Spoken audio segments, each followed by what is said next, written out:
Assalamualaikum warahmatullahi wabarakatuh. Hai teman-teman, kali ini kita akan membahas tentang sumber konflik. Sumber konflik dapat muncul dari diri sendiri, lingkungan, atau orang lain yang memiliki perbedaan sikap, opini, cara, tujuan atau sistem nilai yang dianutnya. Sebagai contoh, terdapat faktor yang memicu munculnya konflik dan menjadi tantangan untuk perkembangan dalam sebuah organisasi. Setiap organisasi menginginkan agar selalu terhindar dari adanya konflik yang akan memicu adanya perpecahan dalam organisasi. Untuk menghindari adanya konflik, maka perlu adanya antisipasi konflik. Salah satu upayanya adalah dengan mengenali sumber penyebab konflik. 1. Keterbatasan sumber menimbulkan terjadinya kompetisi di antara manusia untuk mendapatkan sumber yang diperlukannya, dan ini menjadi pemicu atau sumber utama munculnya konflik. 2. Tujuan yang berbeda. Adanya perbedaan tujuan baik antar individu maupun kelompok akan menjadi salah satu sumber pemicu adanya konflik.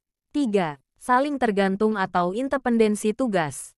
Konflik terjadi karena pihak-pihak yang terlibat konflik memiliki tugas yang tergantung satu sama lain. 4. Diferensiasi organisasi. Salah satu terjadinya konflik di dalam organisasi adalah pembagian tugas dalam birokrasi organisasi dan spesialisasi tenaga kerja pelaksanaannya. 5. Ambiguitas yurisdikasi. Pembagian tugas yang tidak definitif akan menimbulkan ketidakjelasan cakupan tugas dan wewenang unit kerja dalam organisasi. 6. Sistem imbalan yang tidak layak. Konflik terjadi antara karyawan dan manajemen perusahaan sering terjadi, di mana manajemen perusahaan menggunakan sistem imbalan yang dianggap tidak adil atau tidak layak.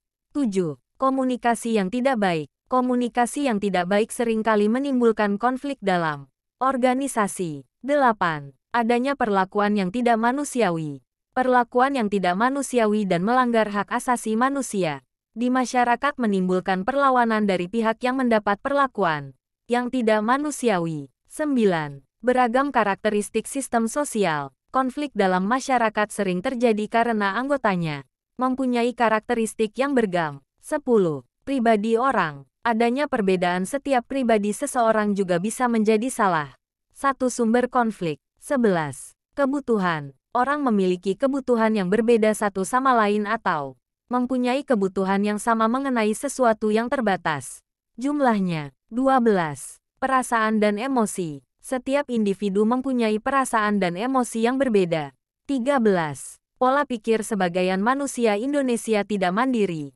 Tidak sedikit masyarakat Indonesia yang tidak mampu berdiri di atas kakinya sendiri. 14. Budaya konflik dan kekerasan. Adanya kekerasan baik terhadap individu maupun kelompok mampu menyulut suatu konflik.